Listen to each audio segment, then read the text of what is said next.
Hey everybody, welcome to BrickVault. Today we are going through every single Lego Garmadon from Ninjago. Not too many versions of the minifig, just 5 different kinds. And let's go through this collection chronologically, starting with the very first one in 2011. This Garmadon appeared in the sets Garmadon's Dark Fortress, Skull Truck, and 2 others. He is very common, so that brings his price to around $6 US, which is relatively cheap compared to some of the other versions of the guy. And he is a very simple fig. You can see some basic detailing for a collarbone and some ribs, as well as a sash just in the front of the torso, and there's no other part of the body that's printed except for, of course, the face. A pretty decent expression on the face, I'd say. All in all, a very simple version of the character. This is the 4-armed Garmadon, at least the first time we see him with 4 arms. The torso piece remains exactly the same this time around, but now there is some printing for some more tied-off sash that goes on his legs. The face is the same as well, but this time around he has this specially made torso piece. It fits on the same way a head would normally fit on the top of a minifigure body, but of course it is just kind of an abbreviated torso with an extra pair of arms. He came with a lot of different weapons, and this Garmadon appeared in the original Destiny's Bounty set as well as Epic Dragon Battle. Both of these sets were relatively big and expensive, and they're retired, and this Garmadon is a bit harder to get your hands on than the last one. He goes for around $18 brand new. Now the next year is another version of, yet again, Lord Garmadon, and he's almost exactly the same as the previous guy, except this time around the only thing that's really different aside from the weapons is the build we have for the helmet. The helmet is now molded in gunmetal, but there is a special face cover. That's actually a piece that I think is just exclusive to this fig, and he also has some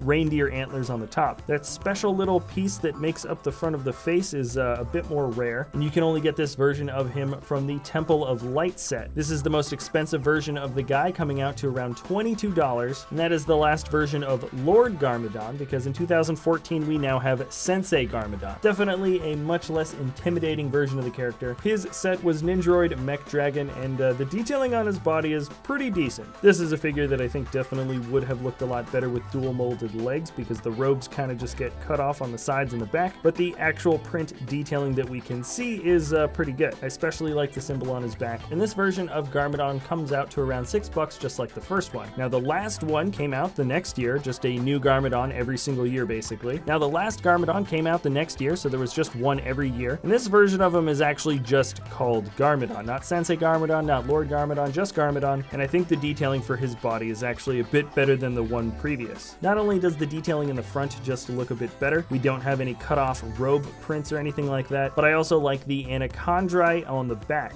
It's kind of underneath some of his clothes that have been ripped away, and all in all, I'd say he's a very good looking fig. His set was Ninja DBX. He sells for $4, which makes him the cheapest of any of the Garmadon figs, and there we have it. We just knocked out the entire collection. I'm really looking forward to getting the Lego Ninjago movie collectible versions of this character, as well as the versions of him that come out in the sets. And thank you so much for watching, everybody. If you have any ideas about another Lego collection you want to see us do in the future, let me know in the comments section below, and we'll see you next time at BrickVault.